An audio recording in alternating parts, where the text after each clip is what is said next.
Well, okay. How about this? I'm interested to know like how you started going through your. Were you already raised with the mentality that you have right now, or do you? Because I feel like people ask me that a lot. Or was Okay. there like a turning? Was there a turning point for how your mentality switched? I know. Okay. For people who don't know you or the content that you Oh put yeah. out. Okay. If you don't know me, my name's Marissa. I talk about being feminine and going from more of like a masculine woman, feminist type person into more of a feminine woman, getting back to our roots and just overall being ladylike and figuring out how to actually be fulfilled in life and not, we're trying to not be alone and sad and miserable later on in life. And that all starts now when we're young. So I'm just trying to get people set up for that as much as I possibly can. Because no, I was not raised with this frame of thought.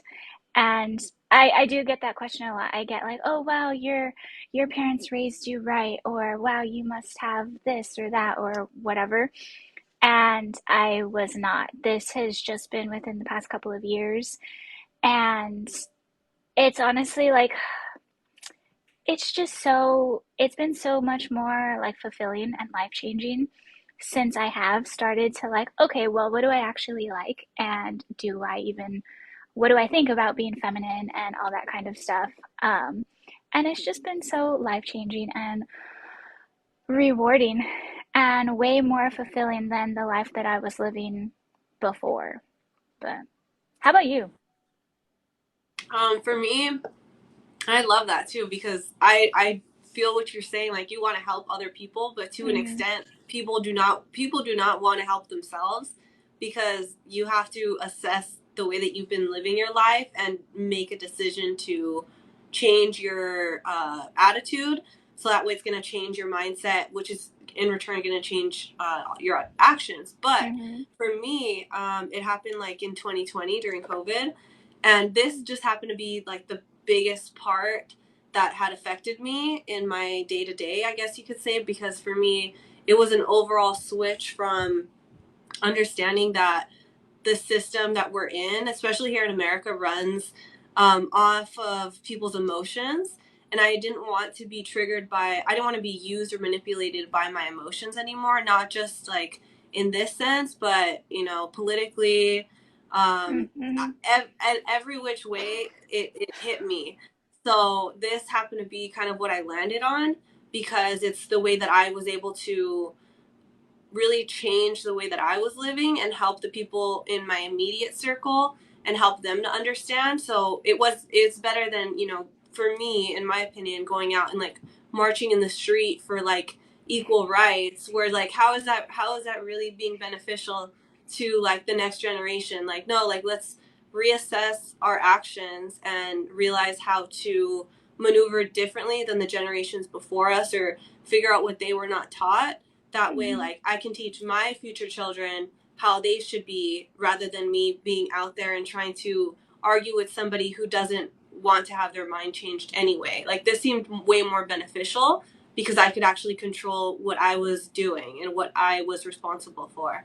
So getting on TikTok for me was just kind of a fun thing, and I mean it works. It is fun, it doesn't feel like it is a little bit draining though because when you get the people who don't see or they're refusing to see what the message is and they misinterpret it as you being like resentful towards other women or being Or like resentful a towards yourself. misogynist and yeah, all the things. Yeah, I've exactly. gotten all the hate comments. It's like, so okay, so did you seek out this kind of knowledge, or did it just kind of come across to you? Like how did you learn all the things that you know now? For me also was, I mean, I could say that I can watch a lot of like you can learn a lot from watching like red pill content Mm-hmm. on whatever social media, but for me, what really guided me was just reading the Bible and understanding that there was a place and an order that God gave women and men to be in, and as long as I fell in line with that, I knew that it was going to be so natural, because us being in a natural feminine state, that's the way that God created us to be. So for me, I'm like, well, why would I, like, that's why when you are very feminist, which I used to be, when you are very resentful towards men, which I used to be, you're holding a lot of emotion that is not natural to women. So it was making me feel very conflicted inside. And for me, when I realized that the release could come from just being in my natural state, the way that God intended me to be, I let it flow. And thankfully I live in an environment and I have the people around me that understood that that's what I was trying to do, and saw those changes, as time went on, because it Wow. was, yeah, So they were it was a supportive. progression. Yeah, I Oh. think my parents definitely played a huge role in that. I now have a really good relationship with my dad. I didn't when I was younger. My dad, Oh no, my AirPod went out. Or is it you? can you, can you hear Oh, me? I can hear you.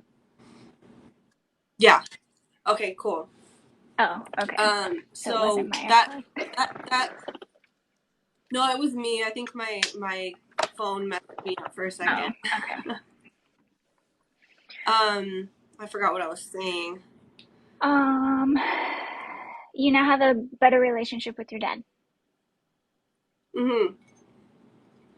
So I didn't get my relationship really back with my dad for all of my teenage years. My dad was really not in my life, because he was going through, being an alcoholic, and I didn't have a relationship with him. Actually, at periods of my life, I had a restraining order against him because, um, I was a minor at the time. So without getting too much into it, like, I didn't have a choice. I couldn't have my dad in my life. So not until I was already like in my 20s, in my early 20s, was when I started to try to build a relationship with him. He was still drinking, but he eventually stopped. And when he stopped drinking, I was able to like rekindle the relationship, and we were able to, I felt for me, it was like getting back time that I didn't have when I was a teenager. Then I realized, Mm, but it was a mutual understanding that he was apologetic towards things that, how our relationship had gone when I was a kid, versus me just being angry and resentful towards him, because I had learned to forgive him prior to, him being ready to talk about, certain situations that had happened when I was younger. So it was a mutual relationship where we had to both put in a lot of honesty and like a lot of forgiveness for us to be able to move forward. But for me, I realized before that if I was just going to be angry towards him for the rest of my life, because I was very, resentful, and I took that attitude with, other men, because I just mm, assumed all men were just going to treat me that same way. And that was somebody that I loved that would hurt me and, take advantage of their power, that I had to realize it was easier. I was going to either have to let that go so that I could forgive myself and move forward, or I was going to just be bitter for the rest of my life. So when I talk about certain things, I think people misinterpret it and think that I'm being judgmental, but I'm actually coming from the perspective of coming from experience, mm-hmm. to know that I don't want other people to, end up later in their Go through later the years same and realize, things. Yeah. yeah, exactly. Realize, oh, I should have just let, things go, and I should have just moved on from them. See, I had a similar thing. Um, I think it was until probably up until a couple years ago. Um, I started to like I grew up with both of my parents in my home, and then they separated when I was almost out of high school. And I was like, oh my gosh, like you're just, because my dad decided to move out. And it was like, what? Like, this is like completely like kind of like, in a sense, kind of like blindsided, but at the same time, thinking back, it was coming. It was just a matter of time, basically. Um, but there had been so many things that had gone on within like those past couple of years, um, that kind of just got all jumbled up together. And I started to become, I started to hold like the anger and the resentment and the bitterness like within my heart without even realizing it. Like literally until my man pointed out to me, like, hey, you should work on these things. And, like when somebody first points that out to you, you're like, no, I don't have You're that just, issue. mhm. Yeah, and you kind of pull back a little bit because it's like somebody can see through your guards, somebody can see and kind of see through the veil that you have over. And it wasn't until then that I realized, oh shoot, this is actually affecting me, and in a way that I hadn't realized was at all.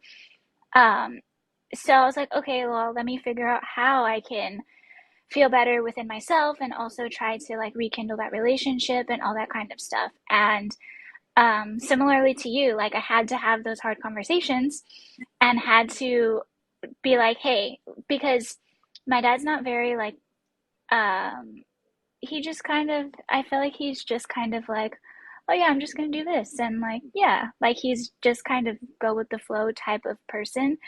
And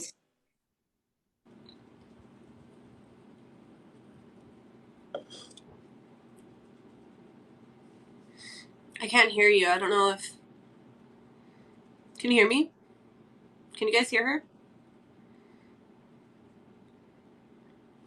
I don't know what happened. I can't hear you.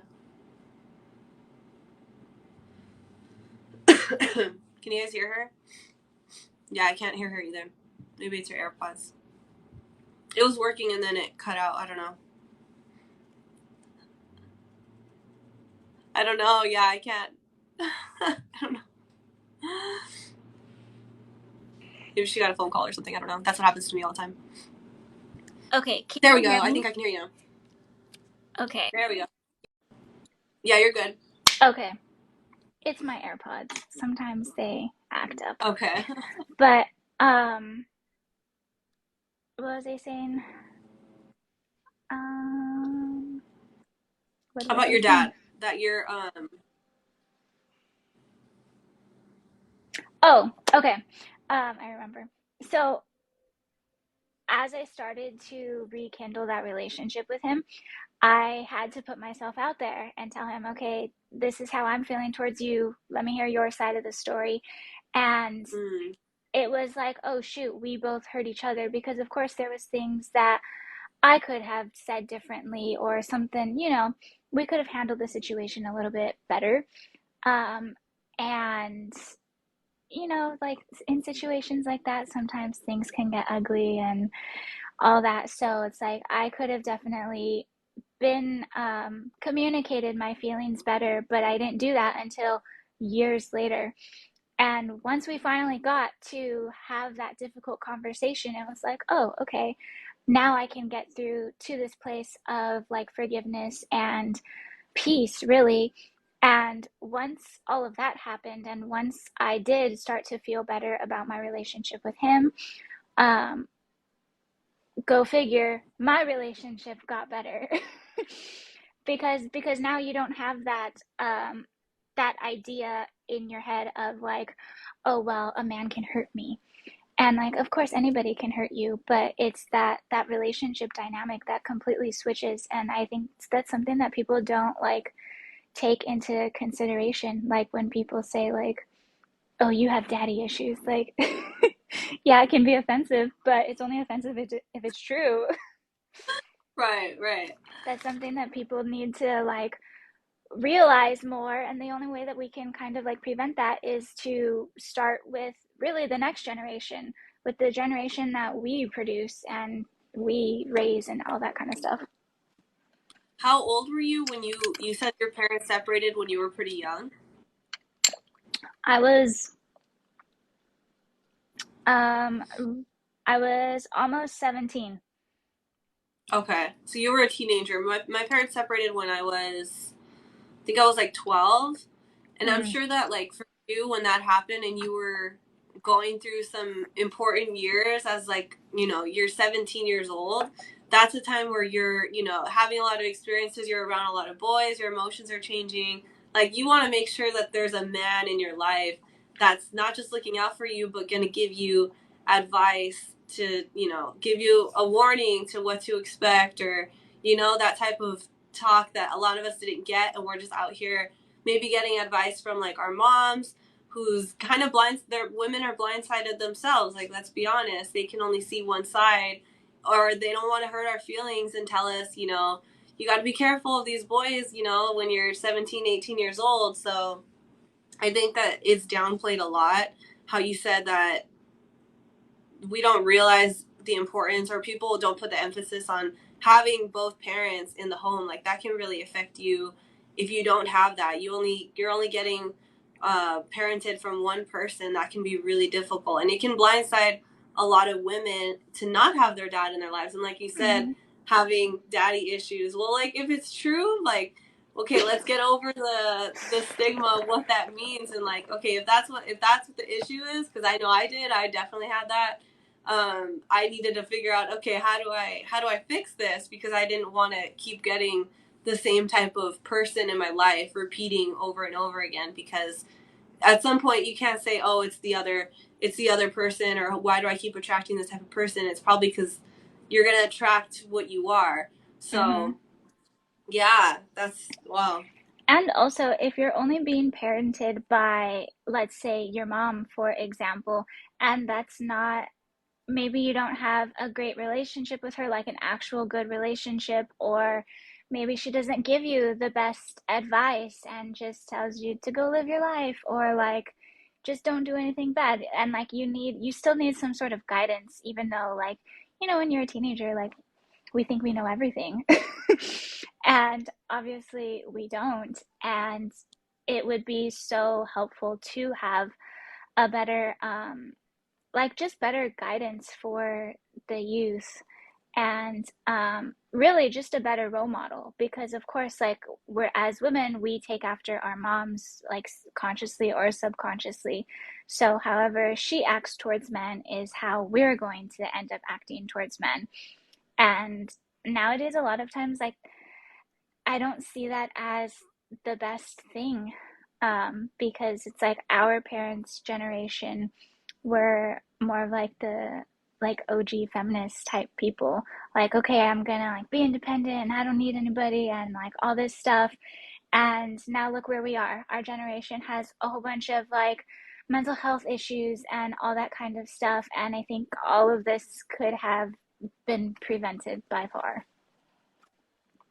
Yeah, I think our parents' generation were very, like, that's the old way of living.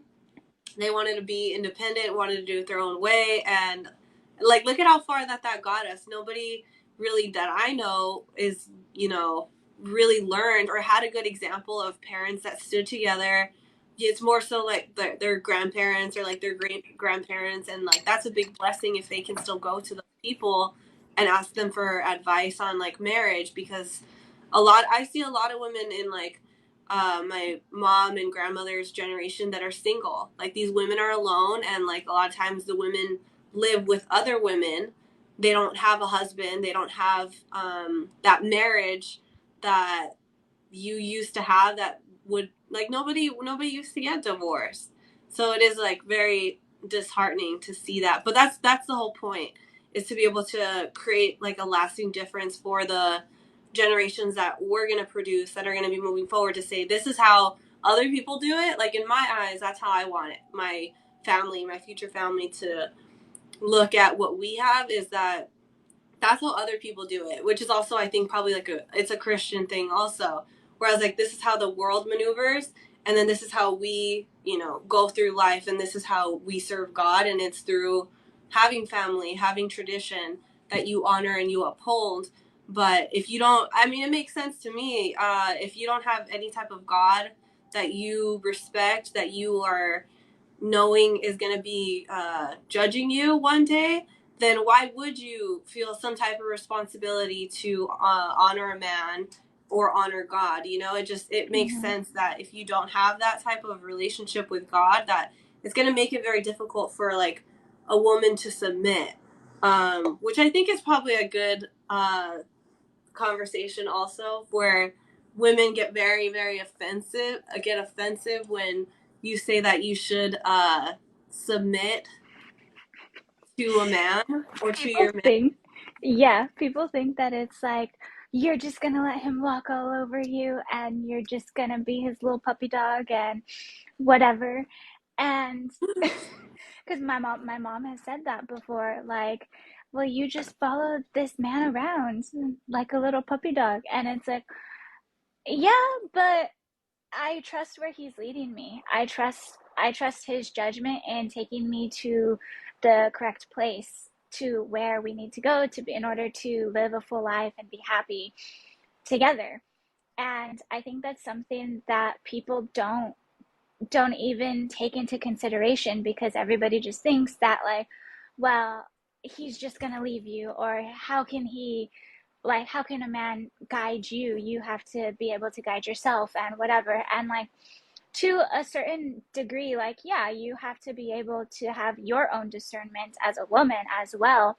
But there comes a point, when you're getting into a relationship, that if you've already practiced your discernment that you have by being in a relationship with this one man, then you're good. And of course, if things come up and maybe, let's say you get into a huge fight or whatever, that's still a chance to practice discernment. However, that's still showing you, okay, is this, even in a big fight, is do I still trust that he's going to lead me in the right place? Do I still love his judgments and all that kind of stuff? And for me, it was like, yeah, like, even when we're in a huge fight or whatever, like, of course things are going to come up, but hey, I am still happier right now in this moment, even as sad or angry or hurt or whatever emotion that I'm feeling.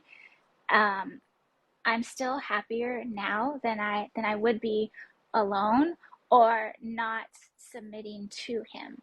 I think we can find a lot of peace and just tranquility, and we can find an almost like stress-free life if we choose to submit to a man that we actually trust and that we actually like, desire and want to be with. Because then what do you like, I just don't see what people's big issue is with it. And I think it's like, because of where I am today, like, like 4 or 5 years ago, I probably would have been like, "What? What are you thinking? Like, no, you can't do that." I probably would have had the same frame of thought. But going through this process and now being that more submissive woman, it is completely night and day. And I can like wholeheartedly say that I am so much happier now than I ever have been before. And I think a big part of that is because I have a man to lead me and to guide me in the right direction. And people don't even give that like a chance to flourish. They just cut it off right as it starts growing, and it's like, what are you doing? You're missing out. Yeah, I think a big part of that has to do with women that believe that what you're trying to say or what I'm trying to say is that we should submit to any man, which is not true at all. Like, not all men are worthy or deserving of a woman who is going to submit to them. So that's one thing that I think. But if you can't even comprehend, like, a lot of these women can't even begin to comprehend, like, the conversation, like the details that it takes just to like understand the concept of submitting to them. They're thinking like, oh, you can't drive, or you're like, you Mm-hmm. can't go out with your friends, you're gonna be locked up, and like, you know, like, it's such an extreme way of like the characteristic that they have when they associate submission with something. And you said something else. I was gonna I forgot what I was gonna say. I should have written down. But yeah, finding the right man that is going to allow you to just be like comfortable, not stressed, And it's not to say that it's not work, right? Like, it's just different. It's a different type of work than we're used to. Like, I could be, or you could be working like a full-time career. Like, let's just say hypothetically, I'm married. I could be working a full-time career and then still having to come home and like cook and clean and take care of the kids. That's two jobs. You're already going to be doing all that stuff. You could figure out a way to live your life where you're going to be submissive to your husband, submissive to your man, and then you're not going to have to work that job. You're still doing a job, right? Still maintains that. Not that it's definitely not the hardest job in the world to maintain a home or maintain children, but it's not the same thing as being completely stressed out and then having to come home and then work your second job for your family, and you're not getting paid to do that either. So I understand that a lot of women don't really get the concept of being submissive. They're like, which I've realized is that a lot of women go to like extreme cases when they're trying to justify what they're saying, and it's like, Because that's all. That's all. everybody brings up like, well, a lot of people are in like a domestic violence situation, or all these extreme things that, like, we know if we just use our brains, we know that that is not the majority of all cases. And okay, even if somebody is in that situation, who put you there? Mm, And that's not like I know when you I've heard that when you are in that type of situation, that like, oh, it's hard to leave and all this stuff and whatever. If it's truly that bad of a situation, I mean, personally, I would rather be like out on the streets than getting beat up at home. Like, if you're truly, if something actually is going wrong, you can get out. And I think that's something that people just kind of, it's like going back to like that victim mentality. Like, oh, I'm helpless, I'm a damsel in distress, I need somebody to save me, because of course, you want somebody to come in and save you, but sometimes it's not going to happen. And we have to, that's where accountability comes in. We have to take accountability for our own actions and for the decisions that we've made to put ourselves in certain situations, no matter what the consequences are. And we just have to be okay with our decisions, and whether the consequences are good or bad, we have to accept that these are the consequences that I have for my own decisions, and I have to be okay with it. And when you're getting into a relationship where maybe you do want it to be maybe you do want to be a more submissive woman, and the man is the leader and the more dominant one, that doesn't just happen overnight. You don't just go out on a date with somebody a couple of times and you're like, okay, yep, I'm gonna follow your lead and do everything you say. Like, no, it doesn't happen like that. And I think people, I think that people think that that's how it is. Like, oh, after a month of dating, you're just gonna be like, okay, like, let me just follow your lead and do everything you say. Like, no, it doesn't happen like that. It definitely happens more gradually, because of course both people in the relationship have to fill each other out. You have to go step by step, um, as you're getting like more serious about each other into the relationship. And I don't think that's something that people um, like tend to think about when they think about a wife submitting. It's like that completely. It's like black or white, one day to the next, and like that's not real life.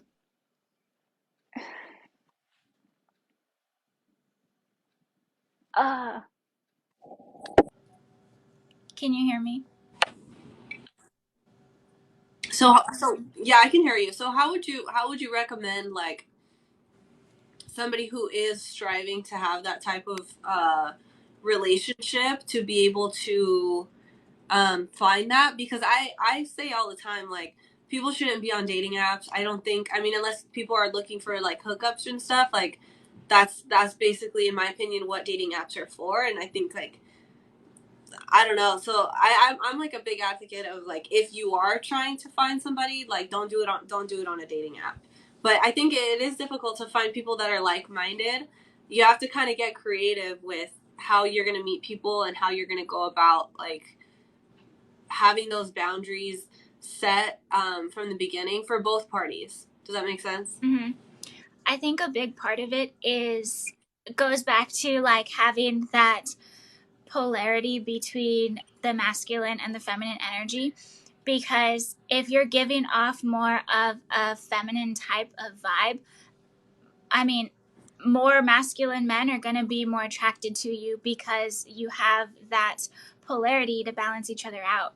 And I think it starts there. I think it starts with the way that you represent yourself in person, because I agree. Like, I don't like, I would not recommend somebody who's trying to find like an actual serious relationship.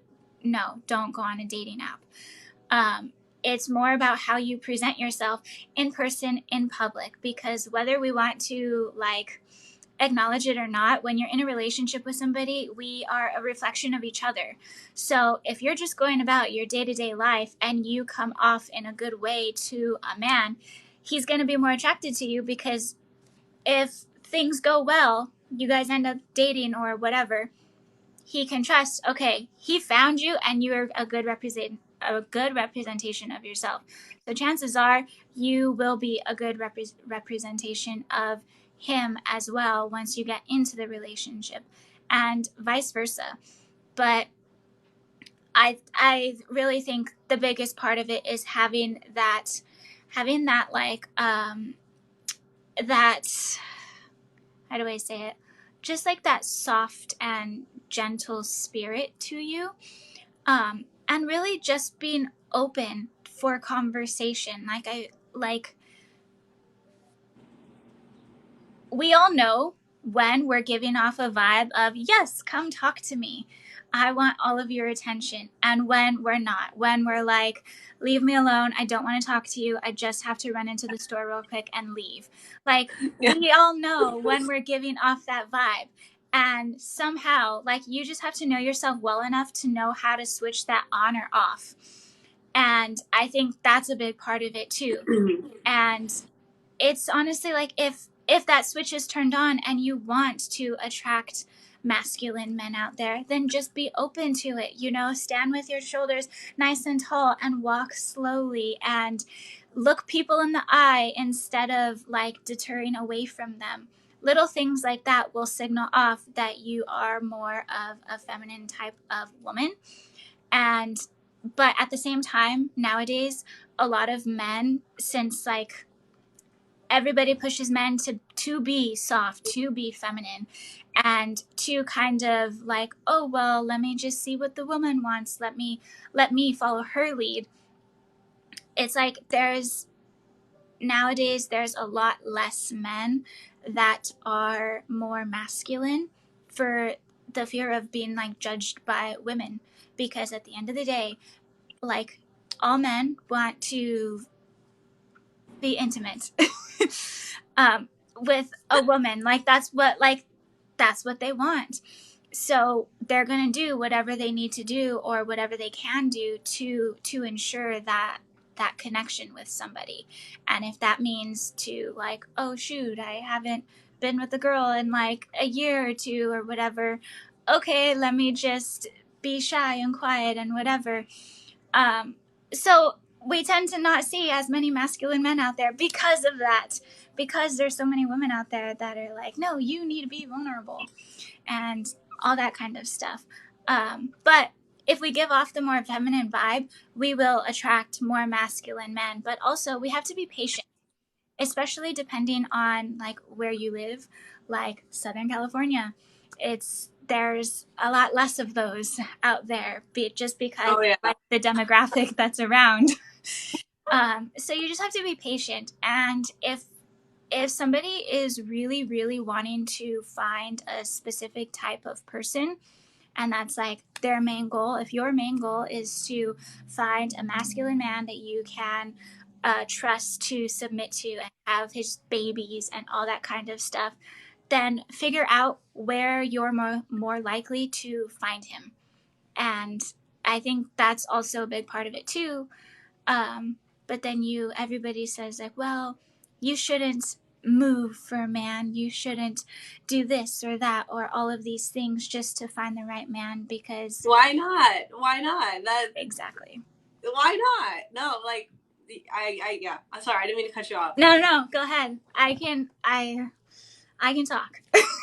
So I think another reason why a lot of guys, from what I've heard, won't approach a woman is because, well, I imagine it can be very intimidating, especially if, it's a group of girls that, girls there with her friends, and like that can be very intimidating. Rejection, just in general, the option of rejection, I think, is extremely intimidating. But beside the point, I think like this whole Me Too movement made it to where guys just are like, I'd rather not even, try to approach her. I'd rather just leave the situation alone, just because things have been skewed so easily, where it could be like her word against his. Guys are just like, put their hands up, like, okay, I'd rather just walk away, and if she wants to approach me, she can approach me. But you said something else too. Yeah, people will say, oh, you shouldn't move or like put that much effort into finding somebody if that's really what you want. But I say, why not? I mean, women will go to school for 5-6 years to get their degree, or will move across the country for their dream job. So somehow it's like not as important for women to really work hard for like a family or for a husband, if that's what they necessarily strive to have. Because I think that people don't even value having a man, having a family, and building towards that. People value money more than they value love nowadays, because, well, love can hurt you. And yeah, it can, but that's what makes it all the more worth it too, because you're putting your love and your trust in this person to build the life and the family that you want to have. So that way we don't end up 75 years old and hopeless and alone. Like, I don't want that. Right. I don't know anybody who does. And people think that like, oh, well, I have my dog, it's okay. I'd rather have my dog because I have unconditional love and blah, blah, blah. And I'm like, no, I'd rather have a man. Yeah. I'm like, your dog can't do all the things a man can. Yeah, that's not the same type of love. No, it's not. No, not at all. But I think that's a big part of it, is that people just don't value having a relationship anymore, because everybody thinks that all relationships are doomed and he's just gonna leave you and whatever. And the reality is that like 80% of the divorces are initiated by women. So it's like, okay, who's really leaving who? And was there something that maybe we could have done, the woman could have done, to help save that relationship? And because a lot of times men tend to, what do they say, like, suffer in silence. Mm-hmm. They'll just kind of keep going on in the relationship, and like, oh, okay, like until the woman will just lose all her respect for him and just like get tired of him, because he's just kind of there. They just become roommates instead of lovers. And it's so sad. But if we think about it, it takes two to tango. And what can we do? There's always something that maybe we could do better in the relationship, so that way relationships don't fail. Even if that is just simply putting a cup of coffee next to his bedside every morning before he wakes up. Like, here, have your coffee, wake up in a good mood, and okay, I gotta go do my thing, but here you go. Even if it's, and things like that, like, it doesn't take a lot of effort, but it shows that you love and that you care about the person enough to have them wake up in a good mood. It's those little things that people don't value. But a lot of women want that for themselves. A lot of women think, well, I need to be woken up like that. Well, he needs to give me a back rub every night because I deserve it. And it's like, well, do you deserve it? And it's like, we're not perfect. And we're told that we are nowadays. We're told that we're clean. Mm-hmm. We're told that we're perfect. We're told that, well, he should just love you and accept you the way that you are. You don't need to work on yourself at all. But if you switch that around, if we were to say, well, we need to love that man just the way he is, and he's 100 pounds overweight, doesn't make a lot of money, maybe he's short, maybe he doesn't dress well, maybe he is kind of stinky or doesn't groom himself or whatever, but we just have to love him the way that he is. No. People would say no. All these women would say, no, I deserve better than that. Well, so do they. Yeah, exactly. You got it perfectly. We're told that women are perfect, and like you said, I've heard a lot of women on TikTok saying that like they don't need to. I'm trying to remember like specifically how this girl said it. She said she's waiting. She's still single because she's waiting for her best friend, and I'm like, if you want to date your best friend, just have a best friend. Why does your best friend need to be the man that you're gonna be with? Why are you like gonna zone your husband? You won't respect him. You gotta love him you gotta respect him in order to love him. Yeah, like she wants him, like you said, to be catering to her needs, catering to every little thing every night that she wants, versus that's why women don't have any respect for their men, and they don't even believe that it's important. I think that's where it goes back to like the Bible, because if we're going into like the Bible and that whole topic, I really think that feminism is demonic. Because it completely goes against everything that the Bible talks about how men and women should be, and their relationships with each other, and their characteristics, and all that kind of stuff. And that's where it goes back to. It's like, oh, well, he needs to do everything for me, and blah, blah, blah. And then maybe I'll see if I feel like doing something nice for him or whatever. Or, well, no, he needs to listen to me and what I say, and where I want to go to eat, and where I want to go on vacation, and blah, blah, blah, and all those things. But it says, like, okay, the man is supposed to be the head of the woman. And, of course, that takes a lot from the man himself in order to be that head of the woman. But we as women have to be able to recognize when that man is right in front of us. Like, I see a lot of people on, like, Christian TikTok, like, oh, I'm just waiting for my husband, and whatever. But it's like, are you even worthy of that husband as you are now? Are you looking for the right things? Maybe the right husband is right there in front of you, and you're just not able to see it yet because you haven't fully accepted that the man is supposed to be the head of the wife, head of the household, all that kind of stuff. And it's just, that goes down a whole rabbit hole in itself. There's so much to it. Yeah, I agree. You got people in here that are like, Marissa. I'm like, yes, I told you guys I was gonna bring somebody good. Marissa's here, you guys. Yeah, the way that God intended it, God, man, and woman, exactly. And I think it is sad for a lot of Christian women or Christian churches to teach that that's not how it's supposed to be. That it's okay. I mean, not that it's not okay to be single, right? Like, we're all waiting until the right person comes along as Christians, but it definitely is disappointing to see that people do believe that that's okay for, it's supposed to be the woman, the man, and then the children, or children are not even in there somehow. I don't know how that happened, but. Or even if you think it's like an equal partnership, like, yes, we're both valuable in the relationship, of course. Like, that's not to say that a woman is more valuable than a man, or vice versa, or whatever. We're both valuable. We're just valuable in different places.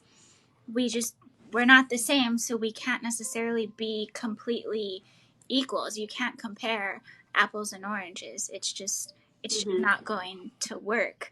And I think that's something that people also have a really big issue with, is like, oh, well, we're supposed to be a team.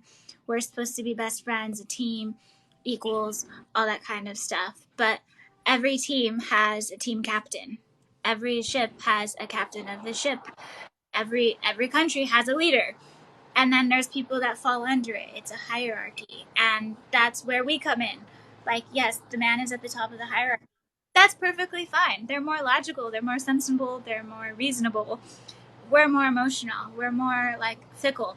Our hormones change literally every day, which is why we're not as dependable as they are, because they're just like the same all the time. I'm like, you don't have these like emotional outbursts? No. But like we just have to accept that's it. That is what it is. And people don't want to accept that. I think it's sad, because once people do accept that, it opens doors to a whole new way of having a fulfilled life. Yeah, I agree. It says that the woman is honorable as being the weaker vessel. There's so much honor. There's a lot of power in having that, and having a masculine guy understand that that's the role that you play as a woman. Oh my gosh, that's the way that God intended it to be. So I totally agree when you say feminism is demonic, because it goes against everything that God intended for us to have in our roles. Mm-hmm. Yeah, and that reminds me, earlier, I tend to drive in silence. So that's when all my thoughts come to me. And I was just thinking about how people really think that I think it's sad, but people think that being a feminine woman is weak, and that looking pretty and wearing dresses and being soft and girly and all those things, people think that it's weak, because you're just gonna get walked on all over. You're a doormat. You're this. You're that. You're all these things.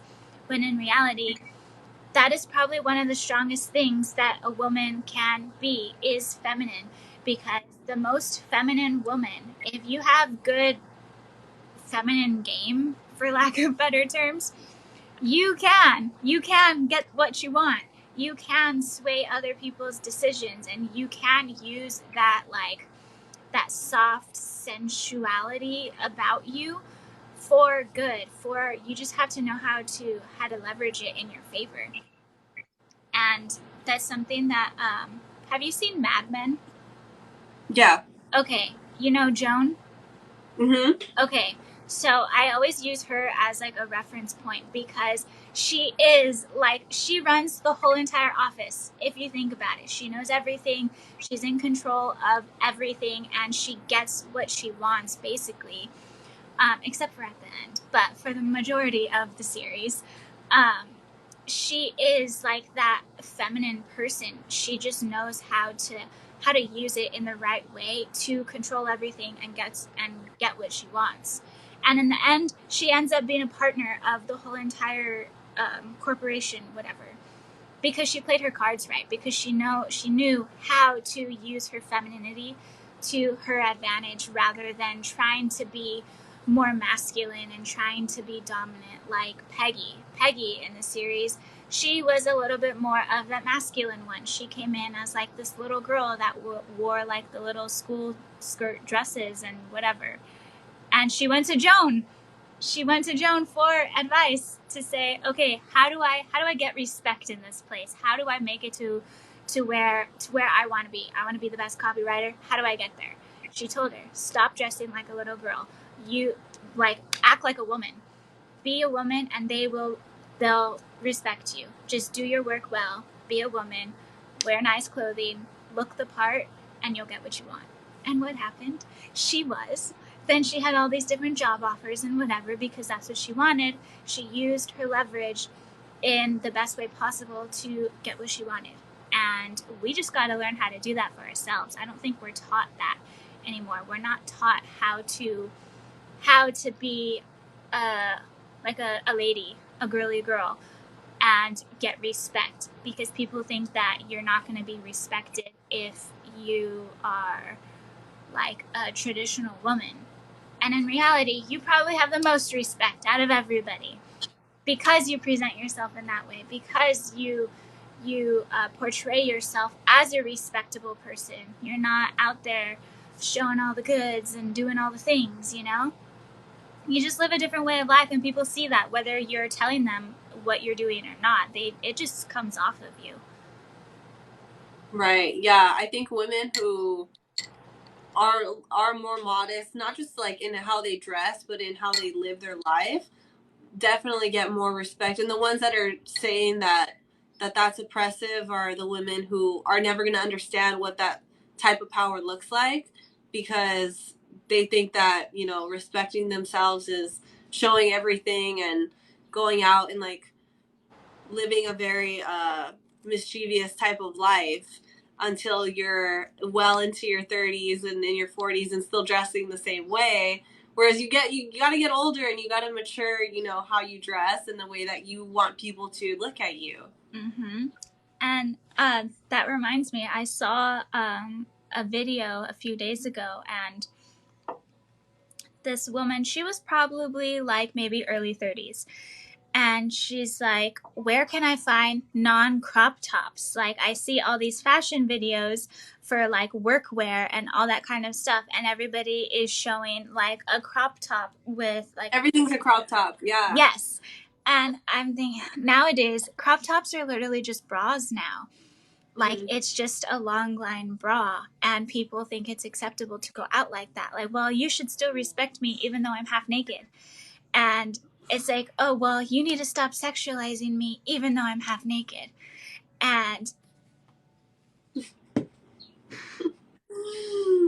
we can only do so much. But I will say, if we cover up a little bit more, and you don't need to be like, I feel like people think that that means that you're going to be like a prude and that nobody's going to want you and whatever. And it does not come off that way, not one bit. Like, I started dressing completely different. I really like more of like vintage type of fashion. And once I started to find pieces that fit my body well, that like, yeah, I can wear shorts or maybe like a lower cut top or whatever. But I'm not like, if you've ever heard of the rule of like a classy woman, you can show your chest or you can show your leg, but not both. Both is trashy, basically, and it's true. Like, you can wear a long dress that may be a little bit lower cut and it still looks perfectly fine, because even that is modest, because you're not deciding to show both ends of your body. And it's little details like that that make such a big difference. You don't need to be covered from chin to toes like they were, like, you know, hundreds of years ago. Right. And I was going to make a video about this, actually. It's funny that women who think that it's disrespectful, or that I don't even know what word to use, but basically that, like, if a man were to tell his woman, his wife or girlfriend or whatever, that, you know, what she's wearing out is I talked about this actually in my last live, where the video is of the girl and she's like showing the boyfriend, she's going to Miami with like her girlfriends, and he's saying, if you wear that dress to the club, like, we're done. And then it's like immediately cuts to like her being like wearing the dress in the club and like guys are all over her. And like those are things that other women are proud to do. Like, whereas it's more honorable to, okay, you know what, there has to be a point, there has to be a reason, right, why he prefers you not to wear it. He's not saying, oh my goodness, he's not breaking up with her just for bringing up, oh, she wants to wear this dress. It was, okay, like, let's try to figure this out. Let's find a solution to this. And the solution in that case for this woman is like, no, you're the problem. I'm not the problem. And, you know, like, it's celebrated. It's not just, like, she's not just proud. It's celebrated by all these other women. Like, no, F him. He should let you, like, you can wear whatever you want in Miami on a girls' trip. Like, the fact that he was okay with her going to Miami on a girls' trip by Yeah. herself, that alone, like, he's giving her a lot of leeway there. And all he's saying is to not wear a certain type of dress. Like, she should be like, okay, fine, I still get to go to Miami. You know what? I'll let you pick out what is acceptable for me to wear. Okay, here are my options. I would rather have that too. I'd be like, you please tell me what to wear. I don't want to. Yeah, I think that's nice. Yeah, I think that's a great way to do it. Even like, oh well, I really want to wear this dress.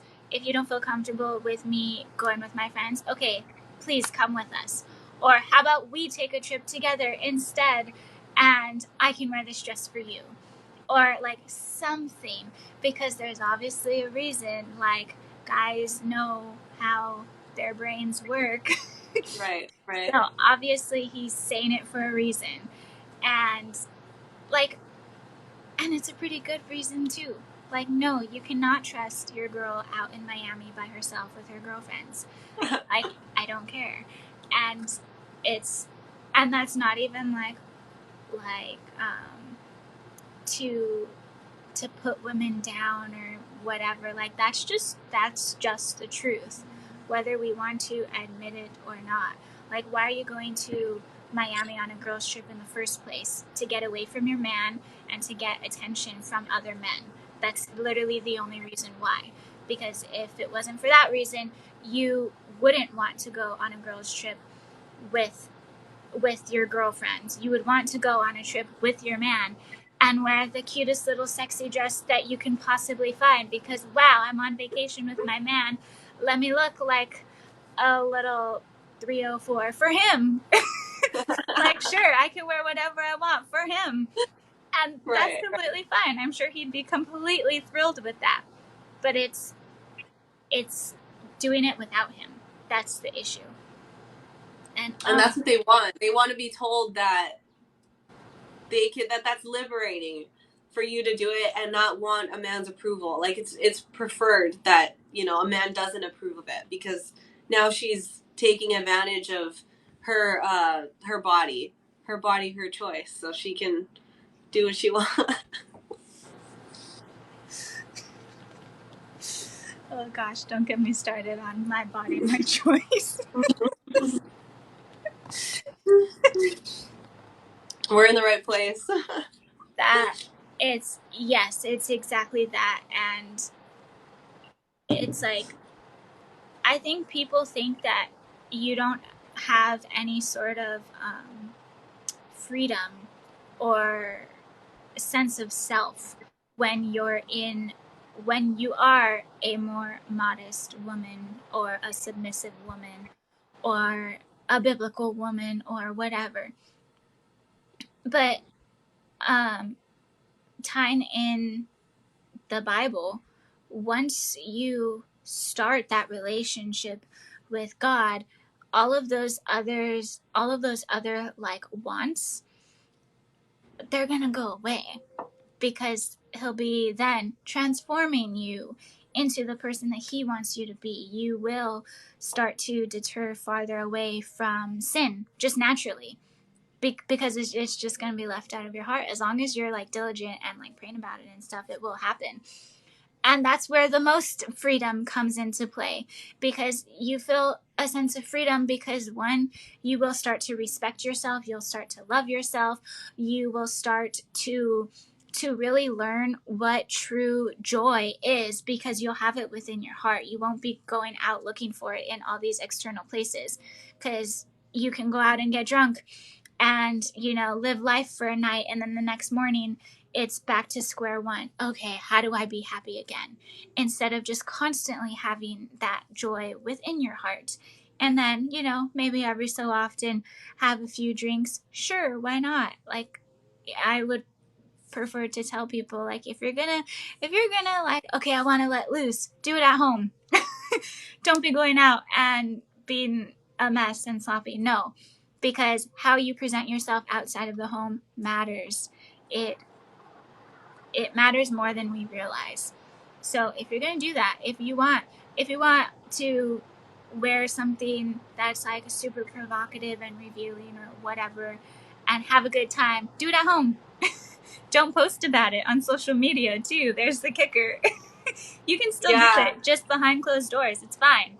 And if you truly don't seek that like attention and validation from external sources, you will have no problem doing that at home and not posting about it. You will have just as much fun as you would out on the town.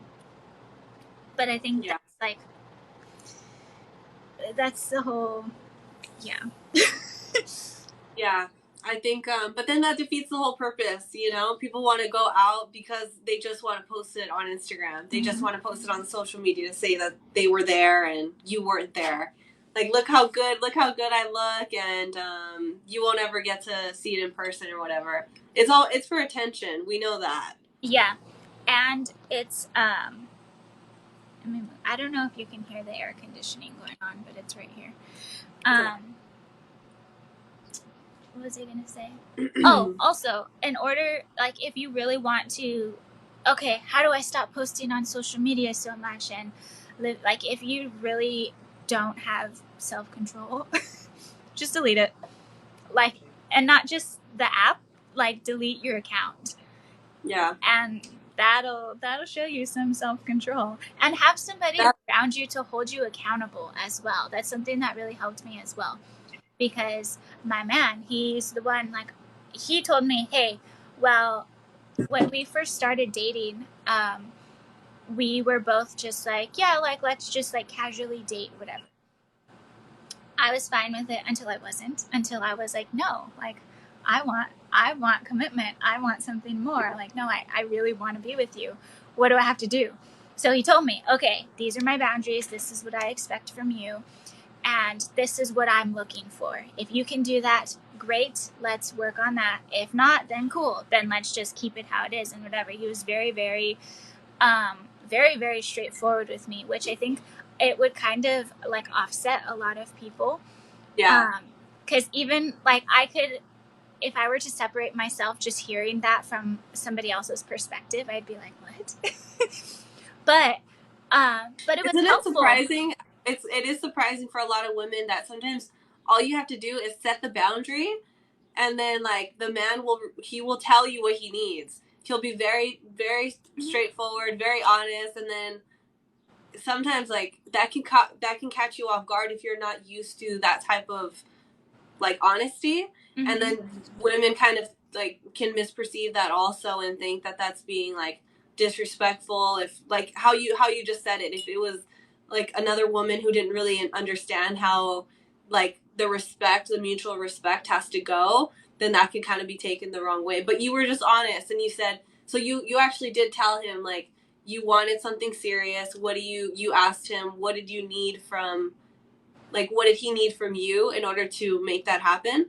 Yeah, it was like, I mean, I don't remember how it went like verbatim specifically, but there was like a few different instances where I'm like, no, like I want something more. I just want to be with you. I don't want you to talk to anybody else. Like I want you all to myself. And he's like, okay, well, like this is how I work. So if you want to fit into that, great.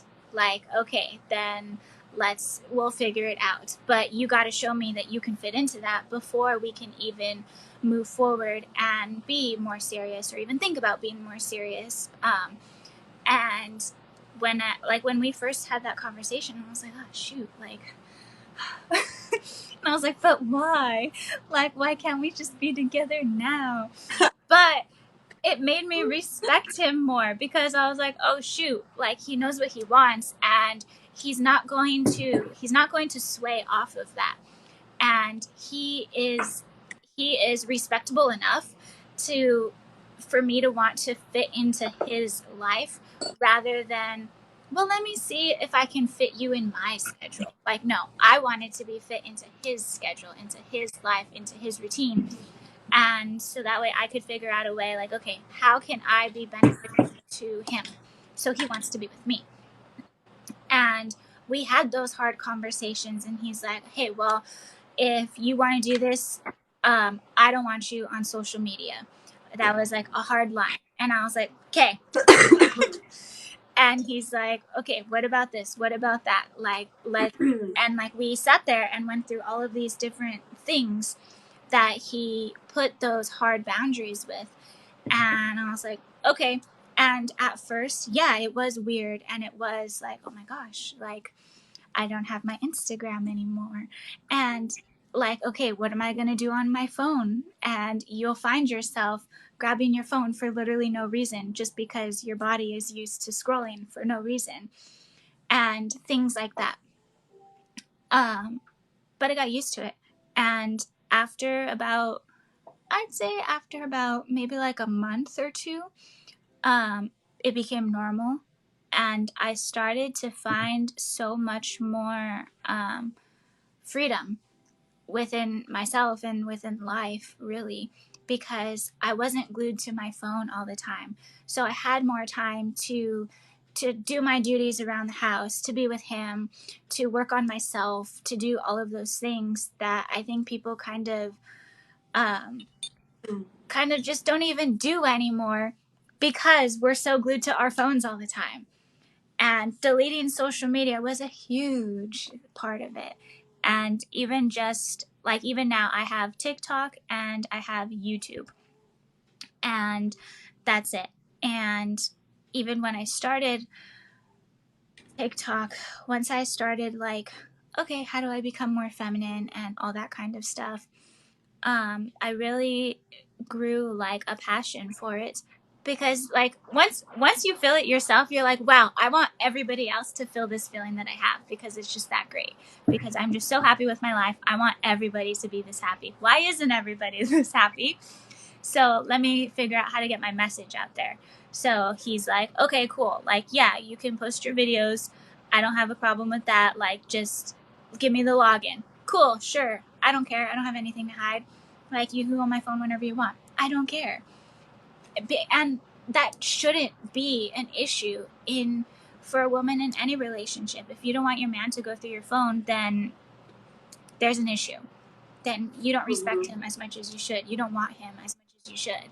And if that's the case, just leave. Yeah, I think that concept, though, is really difficult for women to let go of, because they have so much control having their social media and nobody having any access to it. It's just taking responsibility, I think, at the end of the day, with how you represent yourself, how you represent your man, your husband, your boyfriend, whoever that is. And if, like you said, if there's stuff on your phone that you wouldn't want the other person to see, you're probably, I like how you said that you probably have less respect for him than you probably think you do. Mm-hmm. Because even when he's not around, when he's not watching, you should still be respecting him and representing him in a healthy and positive way. Because at the end of the day, the truth will always reveal itself sooner or later. And that even goes down to like talking to your friends. Like, and I think that's a big one that people don't really think about. Have you heard of Mrs. Midwest, Caitlin? Yeah. She's Okay. she's like one of the original YouTubers, right? Yeah. Yes. So she's like one of the first people that I found when I started to like, okay, how do I be more feminine? And I was reading her blog. This was like when she very, very first started YouTube. I was reading her blog, and she said specifically, like, don't talk to your girlfriends about an argument or a fight that you're in. Don't complain to your friends. Don't complain to people about your man.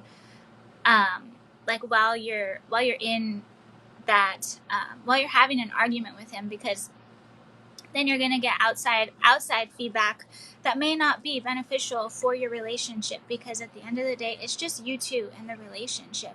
So if you're going and complaining to your friends like, well, he said this to me, or he's not doing this, or he's doing that, or whatever, your friends are going to be like, what? Like, no, it shouldn't be that way. It should be this way. And that's going to infiltrate your mind and then change the perception that you have of him. when in reality, maybe you're just more emotional that day and more sensitive. And maybe something like, ticked you off, and other days it doesn't. And those are the times where we really have to remind ourselves to have like enough emotional regulation to not go out on social media or to seek help from our friends or whatever, to make ourselves feel better about the situation. We have to figure out how to feel better ourselves, so that way our relationship can stay strong, and also just for a sense of privacy. Like, if your friends know all your business, all the ins and outs of your relationship, when you guys hang out and meet up with each other, that's all your friend is going to be thinking about. And we know this because more times than not, we have always been that friend that the friend complains to. Like, I've been that person where my friend complains to me, like, well, this is happening, or that's happening, or now he said this, or we got in a fight about that, and whatever. That's all I'm thinking about when he comes over and we're all together. Like, that's all I can think about. And you don't want to have that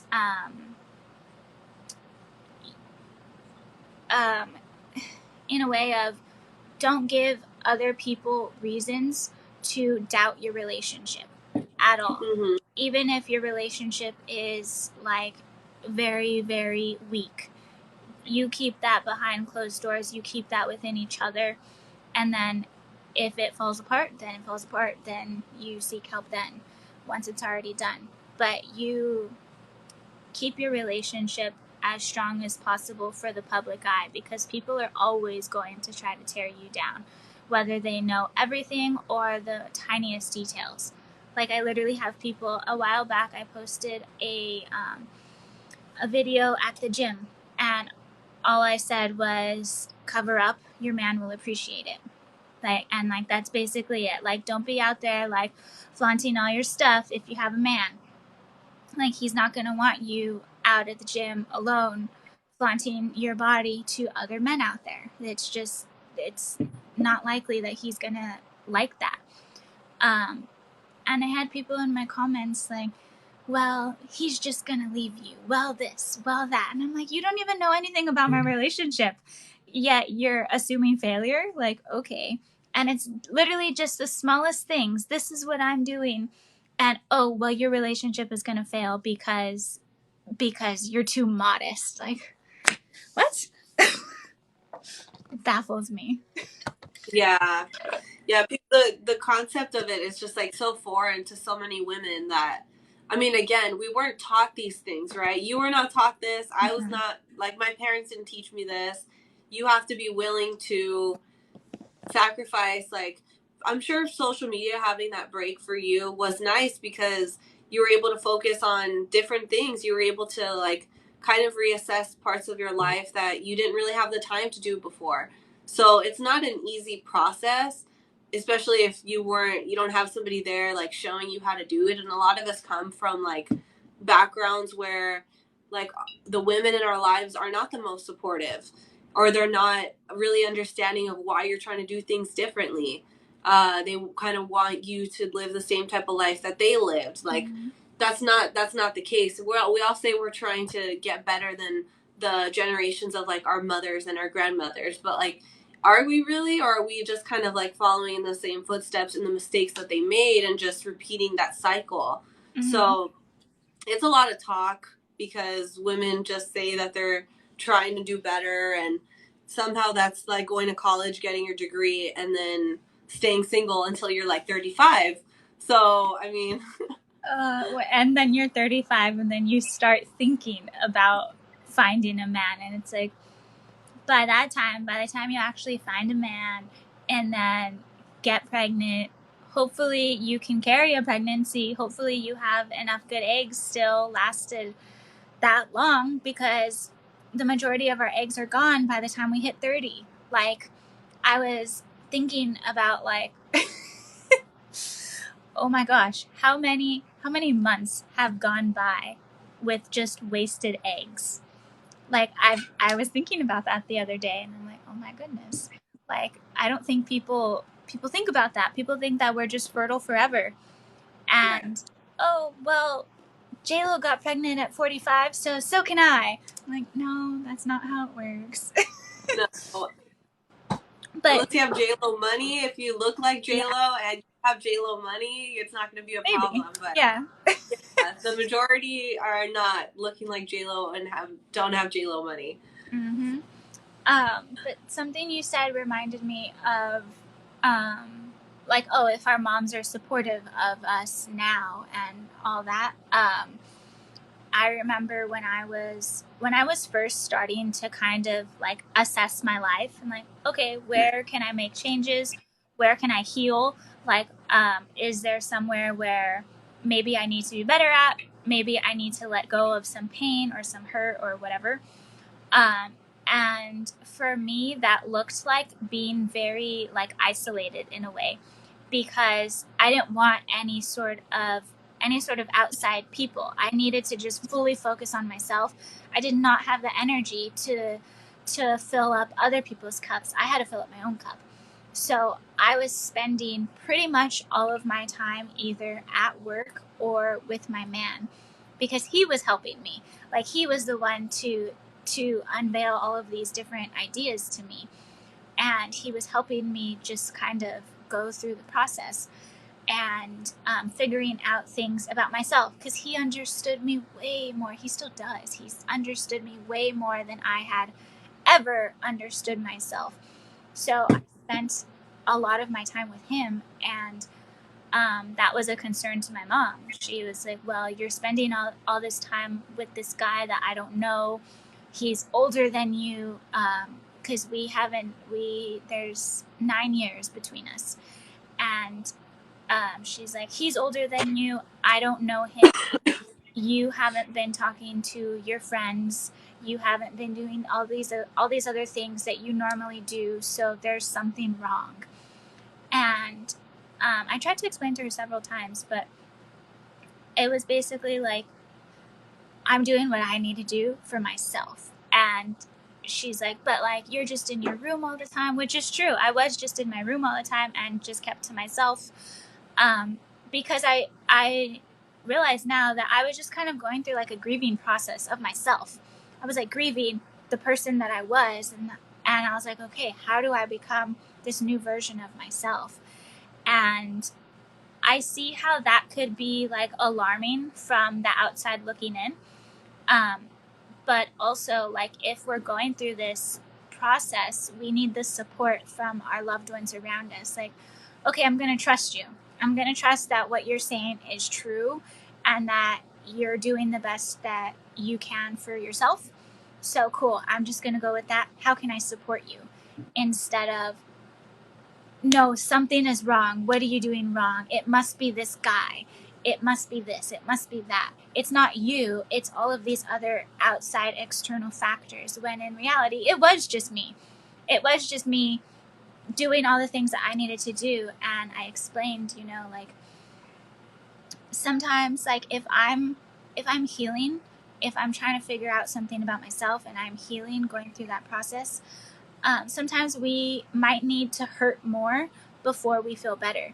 Sometimes we need to uncover all the dirty laundry that we pushed under our bed for so many years. And when we take it out, it's going to blow up and it's going to be gross and dirty, but we got to deal with it as it comes out. And it might be a slow process at first, but it's going to be better the longer we go through the process. And it took a while, like, to kind of get that through her head, and not just her, like, just my family and stuff. I didn't really have the support from them, I guess you could say. But at the same time, I think that was something that maybe I could have done a better job at explaining myself, explaining what I was doing and everything that I was going through. I probably could have done that better. But looking back, it's like, okay, well, like, that's just how I handled it. And like I said before, I have to be okay with those decisions. I have to just accept that the way that I handled all these situations, and accept the consequences that come out of them, whether good or bad, and then go from there. And that's like, it doesn't feel good to do that either, because of course it's easier to blame everything on everybody else. Like, well, you could have done this better. You could have said this or supported me this way or that way, and you didn't. Like, no, like there's always something we could have done better in that situation as well. And that's probably something that you had to learn how to do, right? It's not like you said, you don't just wake up and you're like, learn how to take accountability. Because, like you said, women, we're always told we're perfect, we're beautiful, we can do no wrong. When the reality is, you're probably making a lot of mistakes and you're hurting yourself in the long run because you haven't learned how to take personal accountability and say that, you know what, I made a mistake. That's something that I personally had to really learn how to do. That was really difficult for me. Like, I thought that if I admitted fault, that the person that I was with, the person who loved me was, and that just kind of goes back to now I realize, like, my childhood, that I thought that if I accepted blame or admitted fault, that that person was going to be upset with me. When in reality, it wasn't an external issue. You know, if they chose to react that way, that was their problem. It didn't have to do with me saying I was stronger, I was more responsible, I was learning how to be an adult by saying that I had made a mistake versus just trying to cover it up and make it really pretty, like I think a lot of women do. Is no, I didn't do that wrong. Like, totally manipulate the situation and say that the other person was the one who misinterpreted the whole situation, and then it turns like out of proportion because the woman just couldn't say, you know what, I'm sorry, I made a mistake. And I'm sure he's gonna respect her a lot more for just, you know what, okay, that's fine. Like, let's move on. Let's just do better, and next time we don't have this issue. Exactly. I had that same issue too. That, like, even just with the smallest, littlest mistakes, it was hard for me to. And even now, I'm like, okay, shoot, this isn't a big deal. Let me just own up to whatever it is that I did and then move forward. Because, especially if you have somebody that, like, respects themselves enough to hold you accountable, then they're not going to let you just get by with, like, no, that's not my fault, or no, it's not as bad as it seems, or whatever. Even if it's something dumb, like you broke a cup or something. Like, it's not, oh no, it just fell off the counter. It's, oh shoot, I wasn't paying attention and I dropped it. Like, it's not a big deal, and it doesn't need to be a big deal. But like, I had that issue of, oh man, I messed up. I did something wrong because of my childhood, because I felt like if I did something wrong, I was going to be yelled at or ridiculed, or I was going to be made fun of or put down, or something. Something was going to happen, and I was going to feel terrible about it. So, like you said, I would just cover it up and be like, no, that's not my fault. No, I didn't do that. No, it's not me, it's you. Right. Somebody asked if we believe the notion we attract what we are. If we attract what we are, yeah.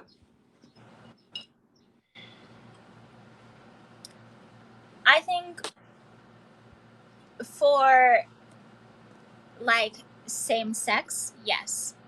Opposite, no. I think you attract what will balance you out, because we need that polarity, because it's like innately we know that, oh, I'm feminine, I'm emotional, I'm the weaker one, and whatever. Okay, I need somebody to balance me out. And I think our bodies just internally know that. So if you're like a more feminine woman, I think you will just attract a more masculine man, because the masculine man will see, oh, she needs me, because men like to feel needed. They're not going to want to go to somebody that doesn't need them, especially like a masculine man. So if you give off that sense of, I need you, he's going to be like, okay, I'm here. What do you think? I just made a video about that, actually. I agree with you. I think that as women, you're able to attract more like feminine women if that's what you are. I used to think that you do attract what you are, but you pointed something out, and now I'm like questioning the whole thing, because as a woman, you're not gonna want to attract. You're not gonna attract a feminine man. You're gonna attract a masculine man. So that makes way more sense to me. But I think I was gonna say something. You reminded me. Forgot. I think it was a comment too. I can't see the comments from your end. No, you see yours. I see what's on my live, and then you see because we're separate. That's the only way that I know how to do it.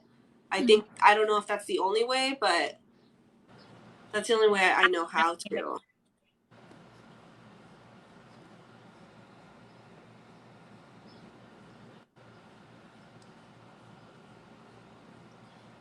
Oh, now we got people in the chat. Okay, yeah. So I think that I had a video about that actually, where I think it was where I was talking about where you're attracting somebody who's similar to you.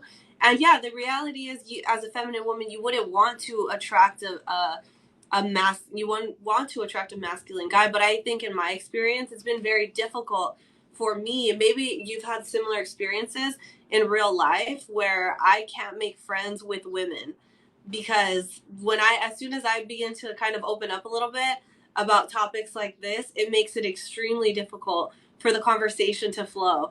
It's extremely combative at that point, because they're like, wait, I thought you were like not gonna talk. Like, women are not expecting this type of conversation, because I don't have these type of conversations with just like people who I grew up with, or people that I meet that are like, have similar interests. Women don't tend to have these type of conversations. So when these topics come up, it's kind of like, no, it makes it a lot more difficult. But that's what I think social media is really good for, is building a community of other people who you would normally, I mean, maybe you and I would have met in person because you used to live in the same area. But I don't think necessarily it would have been a big chance of us, just running into each other randomly on the street and then this type of conversation happening. Yeah, I've noticed that women around my age, I haven't been really interactive with a lot of women here since we've moved. Just like, little small talk at the store and whatever. But the way that I would, I guess, just come off to other women, it's like they just felt a sense of, like, I just always felt like women wouldn't want to talk to me. I don't know, maybe because as women we're just naturally like competitive with each other. And I think that's a big part of it, is that more feminine women, everybody knows that more feminine women are more attractive to like the ideal man, basically. Whether that's like a conscious or subconscious, we just know it within us. And I think that's a big part of it. I think that's a big reason why women don't like to have these conversations with other women, because then it's always going to come out to like one person is inferior to the other just based on our views. And I think that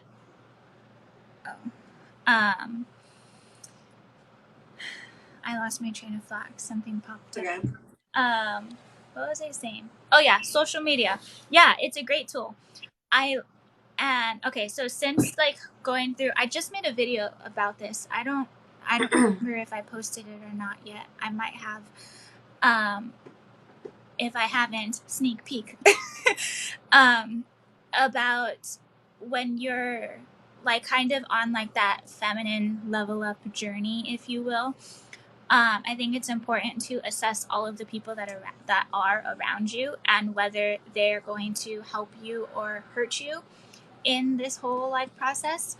And I realized that my friends that I had around me were not good for me. Not even just for like femininity purposes, but just good friends in general.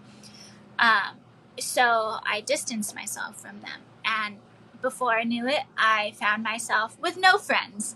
Like, I literally did not talk to a single soul except for like people at the store and my man for probably like a year until I started TikTok. And randomly one day I joined, some girl had like, oh, I have a Bible group, whatever, a women's Bible study group. And I was like, okay. So I joined, and I met one of my close friends now. I met her through that.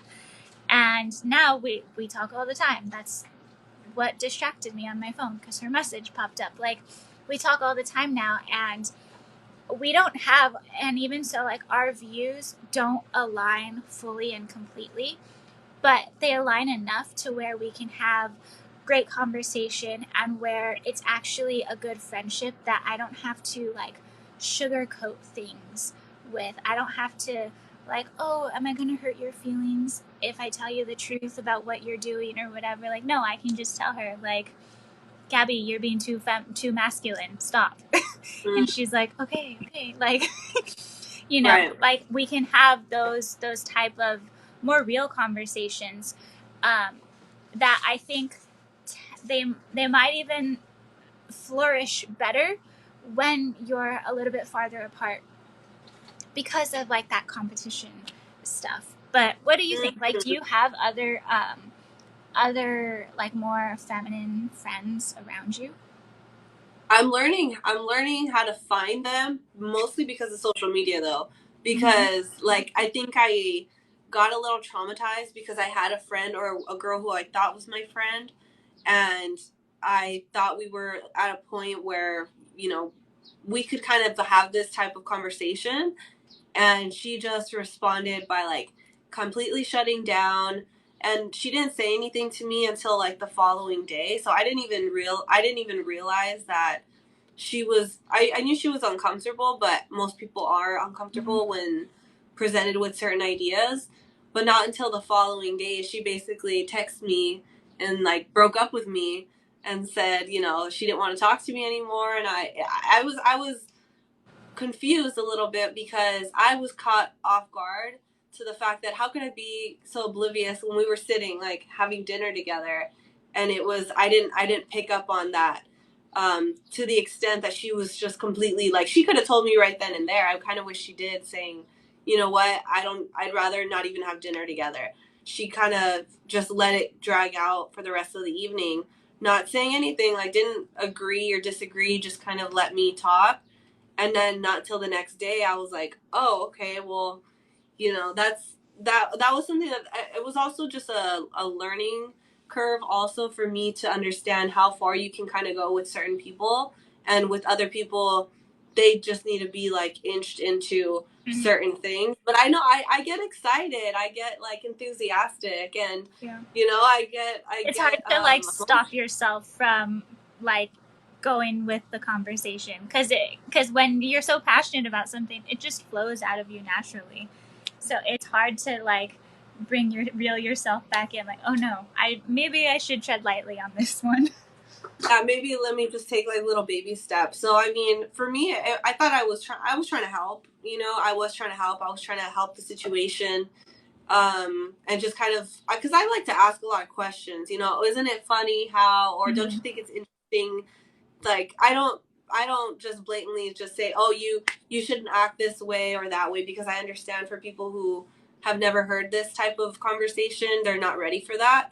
And also you don't want to come off, disrespectful. So I thought I had, a certain approach to it, and that was just me in my head after that happened. Like, okay, that was not the way to go with that type of personality, with that type of person. But after that, I was a little hurt. I was a little, I was more quiet about how but this is prior to me like making any videos on TikTok. But that was kind of my last experience with me trying to present some type of different idea to people that I knew personally, like in real life, and them saying, nope, that's not going to work. But that's why for me, like being on social media has been a huge help to be able to have open conversations with people that are, coming from a like mind. And that's where like that gives you an opportunity to practice better discernment too. Like discernment is so huge, and it's like we don't really know if or when we have good discernment until it faces us, until we're in the moment practicing it. And I think that's something that like it's a skill. It's a skill to be able to have a conversation with a person right here and also be thinking in your mind, okay, does this actually mean something else? Or like kind of analyzing the conversation in real time and recognizing like body language and, okay, does this person seem comfortable? Are they kind of closed off? All that kind of stuff. Like it's a skill, and it's something that definitely needs to be practiced. But of course, like we have to be given the opportunities to practice them. But I mean, it's only gonna make your judgment better for future conversations that you have with people, so that way you can recognize, okay, they don't want to talk about this. Like, let me change the subject, or let me not be friends with them anymore, or like whatever the case may be. And somebody said, there are many older women who were not taught all that garbage when they were young. Yes, exactly. And I think that's something that he said, you should get along with more mature and wiser women. Mm-hmm. That's something that I've noticed too, like in person. I tend to, like, older women talk to me. I don't know if it's the way that I just come off, the way that I dress. I don't know. But older women will talk to me. Women like maybe 45 and above. Those are the women like, oh wow, and they'll just spring up a conversation with me or whatever the case may be. And a lot of times I'm like, oh, I can tell that they can, it's like our values probably align just simply by the way that we're perceiving ourselves to be in public, by the way that we're representing ourselves. It all goes back to, like, visual representation is so important, and people don't want to acknowledge that. And like that's the first impression that you give off to people, the way that you look, the way that you dress, the way that you speak, the way that you carry yourself. Like, do you carry yourself in a mature and confident way, or are you like closed off and not looking at anybody in the eye because, oh my gosh, I'm so scared somebody's gonna see me? Like, that's a huge part of it in itself. Yeah, I agree. I think we were not taught these things, and we got to get out there and find the people who have the information that we want, because it seems like if you're just relying on the people around you, like in your neighborhood, the people in your area, it's gonna take you a long time to find them. It's not going to be like enough information either. And of course, like, you know how they say, like, oh, it takes a village to raise a child. Well, this also takes a village because everybody has some sort of different perspective to share. And I think everybody's perspective, like with growing yourself, with leveling up, with being feminine, your values, all that kind of stuff, everybody can offer some new piece of advice from a different perspective that we may not have thought of before. And you know, like, we have billions and billions of people literally at our fingertips nowadays. Like, that's insane to me. And right. I don't want to think. I have one last question I want to ask you, and it's a question that I get asked a lot, and I want to get your opinion. So I think a lot of guys ask me where they can find a feminine woman. Maybe not saying it exactly like a feminine woman, but a woman who's not out on the streets, who's out there. You know, do you get what I'm saying? Because I try to answer this question, and then I catch myself like it's a tricky question because yeah, go ahead. I get this question a lot too, and I have the perspective of, okay, well, somebody who has similar types of values, you're probably not going to find her at the club on a Tuesday. Like, she's probably going to be cleaning her bathroom, drinking wine on a Tuesday. But Yeah. nowadays, I don't think that I think you have a better shot of like shooting your shot with as many people, as many women, um, just out on like a regular daily basis. Like, I met my man at the grocery store, and people hear that and they're like, "What? Like, oh my gosh, that's such a dream. Wow, it's a movie, blah blah blah." And like when I think about it, it's like, "Oh yeah, kind of." Like but like he was like man enough to approach me inside of the grocery store and not be afraid of rejection. I think Wow. that's a huge part of it, is that like people are afraid of being rejected nowadays, or afraid of like, oh, me too, and like just take all of that out of the equation. But I think a big part of it is that um like one, men, in order to find a feminine woman, like how I was saying earlier, that polarity, he needs to be masculine. Like that's a must. You need to be masculine, and you also need to have you need to know what it takes to attract a woman. Like, and that alone, what attracts a woman, like status, success, um, money. And that's not to say like, oh, you need to flaunt your money to me. Like, let me see your wad of cash. No, don't do that. That will repel women. Um, but it's just the way that you present yourself. Again, it's just the way that you present yourself. But I will say that for men that want to find more feminine women with similar values, you got to go to the men for that advice, because like I can't teach you how to run game on a girl. Like, no, that's just not how it works. Similarly to like, I'm not going to learn how to like curtsy from a man or something like that. Like, no, that's not how it works. So go to the source. Go to the men that are finding the more attractive women. Ask them how. Well, how'd you get your wife? What were you doing? Or where did you find her? Or Mm-hmm. what did you need to do to like to show her that you're respectable, to show her that you are desirable, and all that. And that goes back to like red pill content and stuff, like you were saying earlier. Like, I think there's way more, I mean, from what I see anyway, it seems like there's way more red pill content for men than for women. Mm-hmm. Um, so, like, the resources are out there. You're just asking the wrong sources. Right. That's Yeah, my I opinion. never know how to answer that question. I'm like, because they're not going to be that that easily to see. I mean, you'll when you see her, you're gonna know it's her, but she's not just gonna be like you said, just out and about in the same places. You need to be around the spaces that you would want to find her. Well, So and it's not, yeah, I was not this person when I met my man. Like, that's a huge part of it.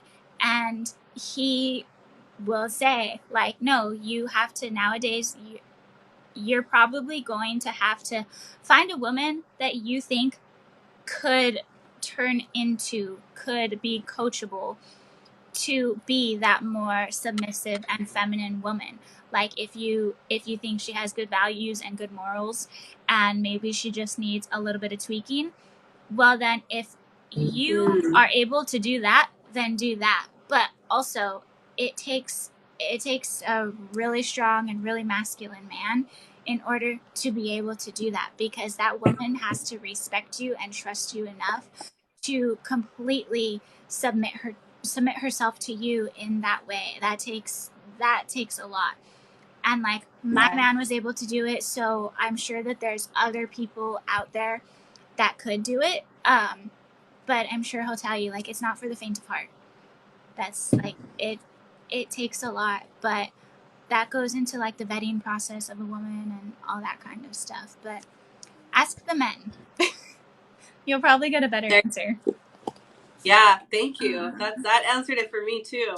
Because I get stumped every time I hear this question. I'm like, oh, guys, I'm sorry. I'm not. You're talking to the wrong person. Me too. And people ask me like in the comments, And I'm like, this is way more than a comment answer. I cannot answer this in a comment. And yeah, so I'm glad we got to answer it today. Yeah, there's plenty of people out there who are showing you how to do it. So we're not the ones. Yeah, I don't know how to get girls. I just know how to be a girl. There you go. There we go. Okay, well, I'll let you go, Marissa, because I know I it's know been we've been a little talking for while. quite a while. I gotta go make dinner. All right, see, gotta go make dinner, you guys. Okay, well, thank you so much. You guys go follow Marissa. I think we will probably do it again, hopefully. Yeah, this was And fun. yeah, Okay. awesome. Okay, Yes. thank you, Marissa. I'll talk to you soon. Thank you. See you. Bye.